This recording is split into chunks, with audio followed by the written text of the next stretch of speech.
नमस्कार, मी ईशा जगताप. हॅलो 24 तास या कार्यक्रमात आपलं स्वागत आहे. या कार्यक्रमाद्वारे आपण अगदी करिअरपासून ज्योतिषशास्त्रापर्यंत विविध विषयांवर तज्ज्ञांकडून सखोल मार्गदर्शन मिळवतो.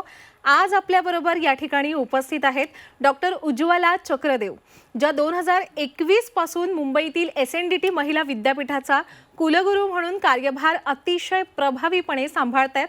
नमस्कार मॅडम, कार्यक्रमात आपलं स्वागत आहे. नमस्कार. नमस्कार ईशा, आणि मला देखील खूप आनंद होतो इथे आपल्या सगळ्यांसमोर. धन्यवाद धन्यवाद. स्वातंत्र्यपूर्व भारतात स्त्रियांच्या शिक्षणासाठी स्वतंत्र विद्यापीठ स्थापन करणं ही कल्पनाच क्रांतिकारी होती.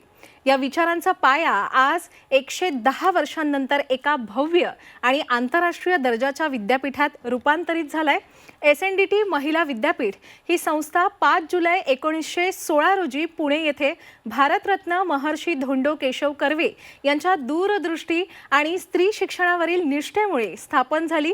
गेल्या शतकभरात विद्यापीठानं लाखो महिलांना शिक्षण, आत्मनिर्भरता आणि नेतृत्व दिलंय.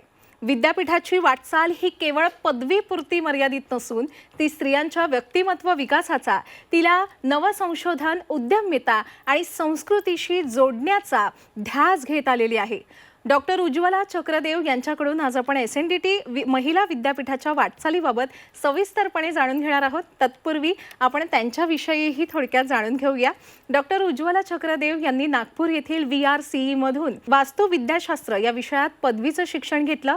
शहर नियोजन विषयात MTech आणि वास्तुविद्याशास्त्र या विषयातच त्यांनी PhD सुद्धा केलेली आहे. 39 वर्ष, तब्बल 39 वर्ष त्या शैक्षणिक क्षेत्रात कार्यरत आहेत. त्यांना उपक्रमशील शिक्षिका म्हणून ओळखलं जातं. त्यांच्या नेतृत्वात विद्यापीठानं चंद्रपूर येथे ग्रामीण व आदिवासी भागासाठी नवीन कॅम्पस सुरू केले. चेतना केंद्राच्या माध्यमातून 200हून अधिक कौशल्याधारित अभ्यासक्रम सुरू करण्यात आले असून 15,000हून अधिक विद्यार्थिनींना प्रशिक्षण देण्यात आलेलं आहे.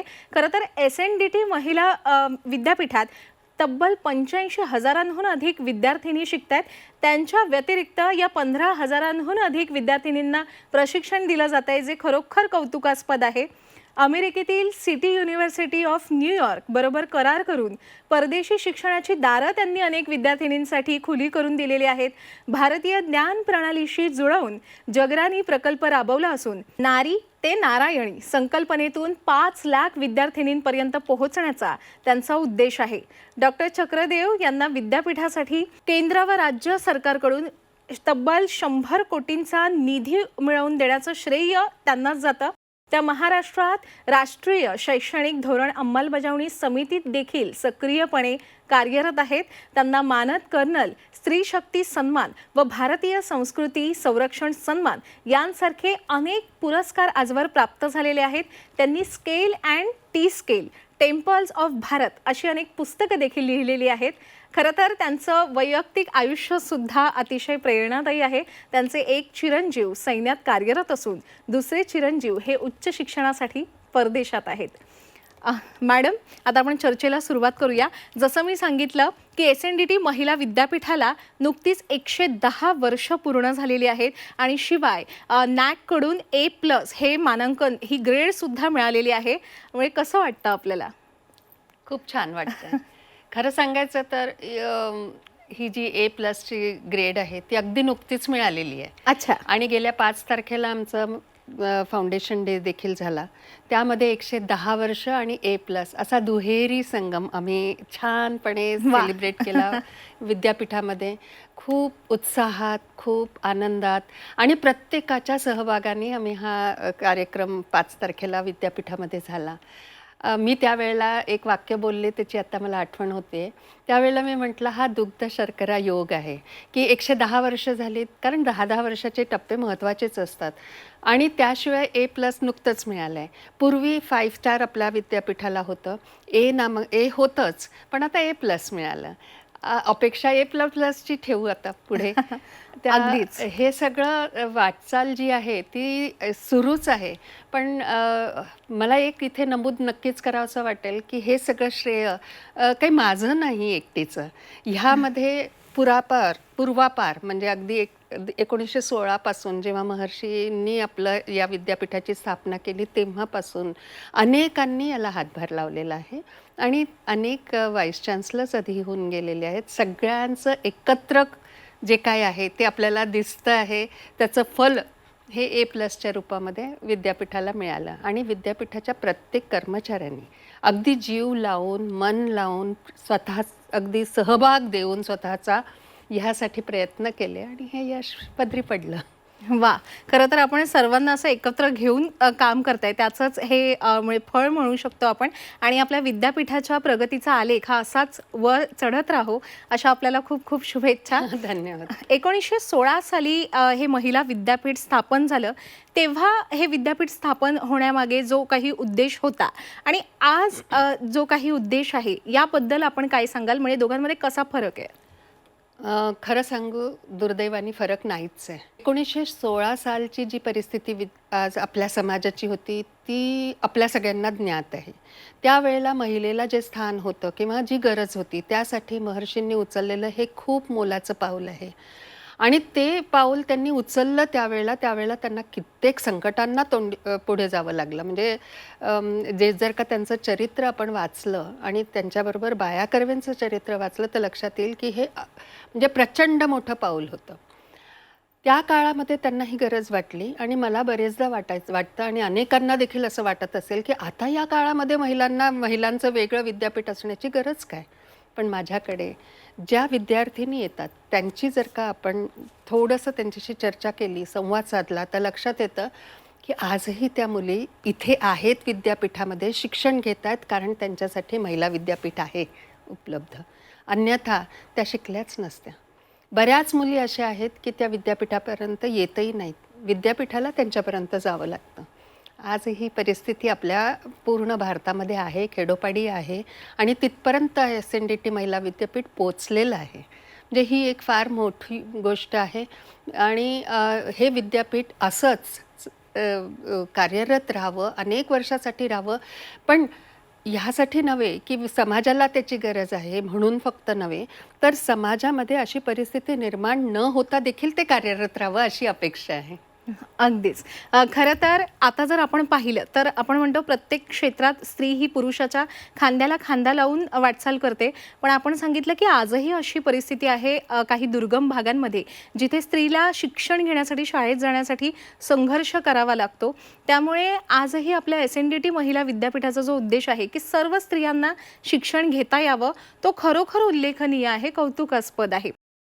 तसं पाहिलं तर मॅडम, आपण जेव्हा सुरुवात केली असेल कुलगुरू म्हणून या विद्यापीठाचा कार्यभार सांभाळायला तेव्हा सुद्धा आपल्यासमोर काही आव्हानं आलीच असतील की म्हणजे 54,000 विद्यार्थिनींहून 4 वर्षात 84,000हून अधिक विद्यार्थिनींचा या पटसंख्येचा टप्पा गाठणं हे अर्थात सोपं नसेल. म्हणजे या प्रवासाबद्दल काय सांगाल? ईशा, खरं सांगायचं तर हा सोपा नाही असं मला म्हणताच येणार नाही. सहज घडलं आहे. कारण कदाचित तेव्हा कोविडचा काळ असेल, काही कारणं असतील. पण ज्या वेळेला आपण आजची समाजाची आणि मुलींची खास करून गरज लक्षात घेऊन काही नवीन अभ्यासक्रम करतो त्यावेळेला आपोआप मुली जुळत जातात. आणि राष्ट्रीय शैक्षणिक धोरण ही असं एक धोरण आहे की ज्याच्यामुळे आपल्याला हे जे आत्ता जे तू म्हटलंस ना की ते 15,000हून अधिक मुलींना आपण चेतनामार्फत सर्टिफिकेट्स दिले, असे अनेक उपक्रम विद्यापीठामध्ये राबवल्या गेलेत या गेल्या काही वर्षात. आणि नवीन छोटे छोटे जसे आजची जी गरज आहे समाजाची मुलींची आणि जी मुलींना हवी आहे ती असे प्रोग्रॅम्स लक्षात घेऊन ते राबवले, ते नवीन सुरू केले आपण आणि त्यामुळे अधिक मुली येत गेल्या. त्याशिवाय काही भागांमध्ये एफिलिएटेड कॉलेजेस आपण त्यांनी मागणी केली आणि त्या पर्स्पेक्टिव्ह प्लॅनप्रमाणे आपण त्यांना परवानगी दिली. त्यामुळे ज्या भागामध्ये विद्यापीठ नव्हतं आत्तापर्यंत तिथे सुद्धा विद्यापीठ पोचू शकलं आहे. शिवाय काही कॅम्पस उघडले आपण. तर चंद्रपूरसारखं जे कॅम्पस आहे म्हणजे जिथे आपल्याला आपण म्हणू शकतो की आदिवासी भागामधलं जे पूर्ण जो भाग आहे जिथे ते मी आत्ता थोड्या वेळापूर्वी जे म्हटलं की मुली येत नाहीत विद्यापीठामध्ये, तर अशा ठिकाणी कॅम्पस उघडून आपण ही संख्या वाढवण्याचा प्रयत्न केला आहे. अजूनही वाढावी तशी इच्छा आहे, कारण भारताच्या महिलांच्या संख्येमधनं ही तर फारच थोडी संख्या आहे. त्यामुळे SNDT महिला विद्यापीठाकडे खूप मोठं आव्हान आहे आणि ते आव्हान पेलण्याचे सामर्थ्य विद्यापीठाकडे आहे. अगदीच. ज्या विद्यार्थिनी या शिक्षणापर्यंत पोहोचू शकत नाही, आपण त्यांच्यापर्यंत पोहोचलात. खरं तर काळानुरूप बदल हा निसर्गाचाच नियम आहे आणि आपण शिक्षण क्षेत्रात तो अवलंबताय आणि म्हणूनच आपण सांगितलं की हे घडत गेलं की मी म्हणजे अमुक 54,000 विद्यार्थिनींहून आपण 84,000 विद्यार्थिनींचा टप्पा गाठलात आणि ज्याचं श्रेय आपण स्वतःलाही घेत नाही आहात. मॅडम, आपल्या विद्यापीठाकडून जे चेतना आणि भाग्यस हे 2 उपक्रम राबवले जातात, या उपक्रमांबद्दल आपण काय सांगाल? म्हणजे त्यांची उद्दिष्ट आणि त्यांचं स्वरूप कसं आहे?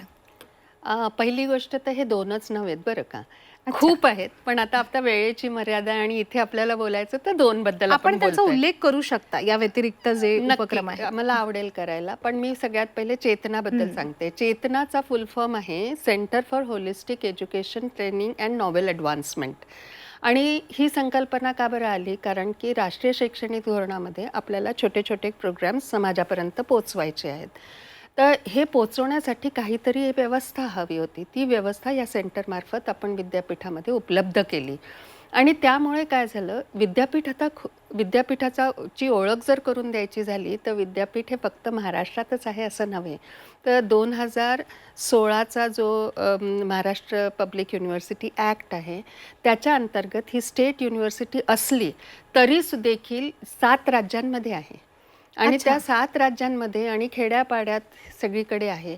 ह्या सगळ्या मुलींपर्यंत जर आपल्याला पोचायचं असेल आणि हे छोटे छोटे कोर्सेस द्यायचे असतील तर त्यासाठी खूप विचार करावा लागला आणि त्यासाठी आमच्या विद्यापीठातल्या सगळ्यांनी मिळून, सगळ्या ऑफिसर्सनी, स्टॅच्युटरी ऑफिसर्सनी सगळ्यांनी मिळून बसून विचार करून की आता फी कशी आकारायची, तिथल्या प्रिन्सिपलला संपर्क कसा करायचा, त्यांनी त्याची नियमावली बनली, त्याचे फीचे आमचा जो प्लॅटफॉर्म आहे सगळं ट्रान्सपरन्सी आहे. त्यामुळे त्या प्लॅटफॉर्मच्या अंतर्गत आपण त्याचे सगळे नियम बनवले आणि ह्या मुलींपर्यंत पोचू शकलो.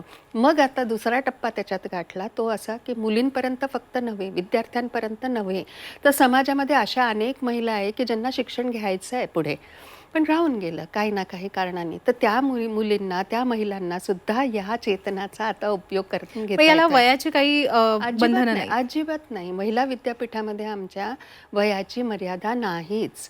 लाईफलॉंग लर्निंग पण आहे, चेतना पण आहे. या लाईफलॉंग लर्निंगमध्ये आयुष्यभर शिकत राहा. म्हणजे जिथून शिक्षण सोडलं स्त्रीने तिथून ती पुढे कंटिन्यू करू शकते. आत्ता मागे झालेल्या कॉन्व्होकेशनमध्ये आम्ही 82 वर्षाच्या महिलांना सुद्धा दिलं. त्या आता अंथरुणावर होत्या आणि त्या म्हणे मला गाणं शिकायची हौस राहून गेली आहे माझी.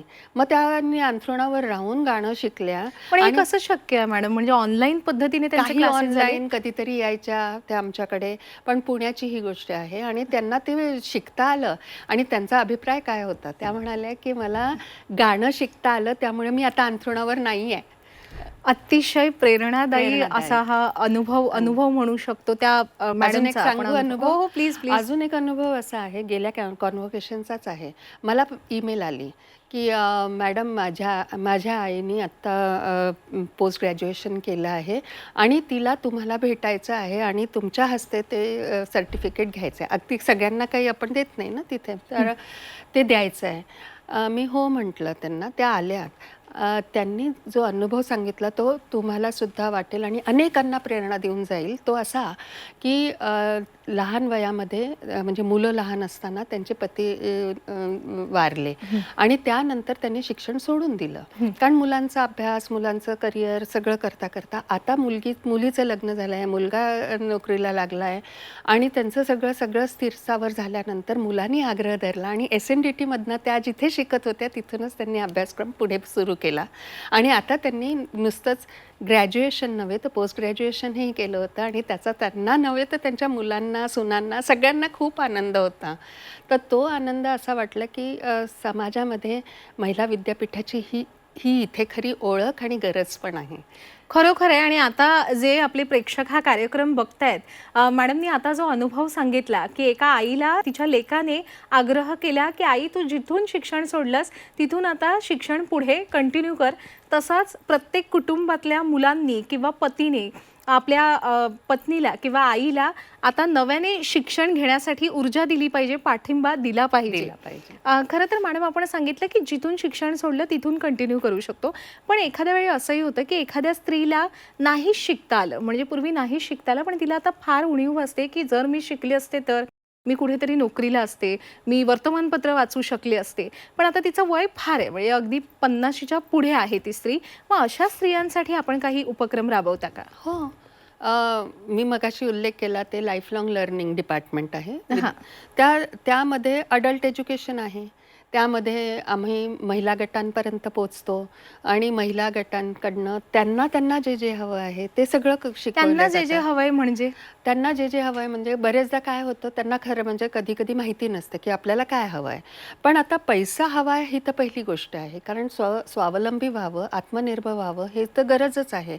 मग ही जर गरज भागवायची असेल तर त्यासाठी शिक्षण म्हणजे त्या आंतरप्रेनरशिपचं शिक्षण देणे, लोणची पापड हे तर त्या करतातच आपल्या घरी, पण त्यांना मार्केट मिळवून देणे हा एक उपक्रम आहे. शिवाय एक खूप सुंदर उपक्रम मला इथे शेअर करावासा वाटतो की भारत हा एक खूप मोठा विस्तृत देश आहे. डायव्हर्सिटी हा आपला अंग आहे आणि या डायव्हर्सिटीमध्ये आपल्याला सगळ्यांना माहितीच आहे की पूर्ण भारतामध्ये विविध राज्यांमध्ये त्यांची कला आहे. ती असेल छोट्या छोट्या ड्रॉइंग पेंटिंगच्या ज्या कला आहेत त्या, तर मधुबनी असो का पट्टचित्र असो किंवा अनेक कला, तर ह्या लोककला त्या महिलांना येतात पण त्यांना मार्केट नसतं. तर आम्ही त्या महिलांपर्यंत पोचलो, त्या महिलांकडनं ते शिकून घेतलं आणि आमच्या मुलींनी, आणि मग त्या मुली त्याच्यात छोटं इंटरव्हेन्शन डिझाईनचं केलं की त्याच प्रॉडक्टला मार्केटमध्ये मोठं हे मिळतं, म्हणजे मागणी मिळते. म्हणून असेही उपक्रम विद्यापीठांनी बरेच केलेले आहेत आणि त्यामुळे दुहेरी फायदा होतो की त्या महिलांना मार्केट मिळतं आणि त्यांना स्वतःच्या पायावर उभं राहता येते, कॉन्फिडन्स येतो. पण भारताची जी कला आहे, लोककला आहे, त्याचंसुद्धा आपण एक हे करू शकतो, त्याची जोपासना होते, कॉन्झर्वेशन होतं आणि हे महत्त्वाचं आहे मला वाटतं. मला वाटतं आपण शिका आणि कमवा हे उपक्रम खरं तर राबवत आहे महिलांसाठी, कारण त्यांना आपण शिकवता सुद्धा ती कला सुद्धा आत्मसात होते आणि त्याचबरोबर त्यातून त्यांना मार्केट मिळवून देता, म्हणजे त्यांना कमवण्याचं एक साधन मिळतं त्यांच्याच कलेतून. 2020 साली जे शैक्षणिक धोरण आलं त्या अनुषंगाने आपण विद्यापीठाच्या अभ्यासक्रमात काय बदल केला आणि त्याचबरोबर विकसित भारत 2047च्या अनुषंगाने काय बदल आपण करणार आहात, अगदी थोडक्यात सांगा. खूप छान आहे हा प्रश्न, महत्त्वाचा आहे आणि खूप बोलण्यासारखं देखील आहे. पण महत्त्वाचं हे की महाराष्ट्र सरकारने खास करून म्हणजे 2020मध्ये आपलं हे राष्ट्रीय शैक्षणिक धोरण आलंच, पण SNDT महिला विद्यापीठाचा वाटा ह्या धोरणामध्ये भरपूर राहिलेला आहे. पहिलं तर उल्लेख मला इथे करावासा वाटेल की जी 10 जणांची समिती झाली होती जेव्हा हे धोरण लिहिल्या जात होतं, त्यावेळेला श्री कस्तुरी रंजन यांच्या अध्यक्षतेखाली ती होती. पण आमच्या आधीच्या vice chancellor madam doctor Vasudha Kamat ह्या त्या 10 जणांच्या समितीमध्ये होत्या. त्यानंतर जी महाराष्ट्राने समिती बनवली त्यामध्ये डॉक्टर शशी वंजारी होत्या, ज्या माझ्या आधीच्या व्हाईस चान्सलर आहेत, आणि हा वसा पुढे नेता आला मला. त्यामुळे महाराष्ट्र सरकारने ज्या 4 समित्या केल्या त्याच्यातल्या एका समितीची मी अध्यक्ष होते आणि त्यामुळे राष्ट्रीय शैक्षणिक धोरण जे त्याचा अंमल करण्यासाठीची जी पायाभरणी आणि जे पावलं उचलायची आहे त्याची संपूर्ण कल्पना देखील होती. चेतनाचा जो मी उल्लेख केला तो याचाच एक भाग आहे राष्ट्रीय शैक्षणिक धोरणाचा. पण ज्याचे जे उपक्रम म्हणजे त्याची जी रचना आहे ती विद्यापीठाने म्हणजे महाराष्ट्र सरकारनेच पूर्ण भारतामध्ये आधी 23-24 साली फक्त पोस्ट ग्रॅज्युएट कोर्सेस प्रोग्रॅम्सला आणि शिवाय ऑटोनॉमस कॉलेजेसमध्ये तेव्हा आम्ही पण केलं ते. आणि गेल्या वर्षी संपूर्ण विद्यापीठामध्ये जे काय प्रोग्राम्स होतात ते राष्ट्रीय शैक्षणिक धोरणाच्या फ्रेमवर्कमध्येच राबवल्या जातात. त्यामुळे मुलींना म्हणजे मी मुलींना म्हणते कारण विद्यापीठ मुलींचं आहे, विविध अंगाने स्वतःला मोठं करता येतं. म्हणजे होलिस्टिक डेव्हलपमेंट जी म्हणतो ती त्या फ्रेमवर्कमध्ये आहे. आणि आज तिला तिच्या कोर सब्जेक्ट्सबरोबर अनेक असे विषय घेता येतात की ज्याची तिला हौस आहे आणि जे तिला अदरवाईज कधीच उपलब्ध झाले नसते. आणि एक महत्त्वाचा आणि खूप सुंदर विषय म्हणजे इथे म्हणजे मुद्दा मांडावासा वाटतो तो हा की ओपन इलेक्टिव्ज इतके तयार केले आणि इतके सुंदर होते की त्यावेळेला ज्यावेळेला अकॅडमिक काउन्सिल झाली तर मी मोहरून गेले होते की आमच्या बोर्ड ऑफ स्टडीजने एवढे सुंदर ओपन इलेक्टिव्स कसे काय तयार करू शकले. खरं तर आपण जे कार्य करताय ते मी सुरुवातीपासूनच बोलते की खूप कौतुकास्पद आहे आणि आपल्या या कार्याला आमच्याकडून खूप खूप शुभेच्छा. मॅडम, आज आपण या ठिकाणी उपस्थित राहिलात आणि आम्हाला एवढं सखोल मार्गदर्शन केलं त्याबद्दल मी आपले मनापासून आभार व्यक्त करते. धन्यवाद. नमस्कार. आणि मी देखील खूप आभार मानते जी 24 तासचे आणि ईशा तुझे पण की मला इथे बोलवलं आणि थोडंसं का होईना पण कारण 110 वर्षाची वाटचाल आहे. थोडक्यात सांगू तरी कशी मी हो, पण सांगण्यासारखं खूप आहे, अगदीच, वेळेची अगदीच. मर्यादा आहे. हो. पण मला तेवढं तरी काय होईना बोलता आलं आणि आपल्या सगळ्यांसमोर आणि तुमच्या सगळ्या प्रेक्षकांसमोर हे सगळं मांडता आलं याचं खरंच मला खूप खूप धन्यवाद द्यावेसे वाटतात आणि मनापासून धन्यवाद SNDT महिला आभार. विद्यापीठाच्या संपूर्ण परिवारातर्फे आभार. प्रेक्षक हो, आता वेळ झालेली आहे या ठिकाणी थांबण्याची. ताज्या घडामोडींसाठी पाहत रहा झी 24 तास.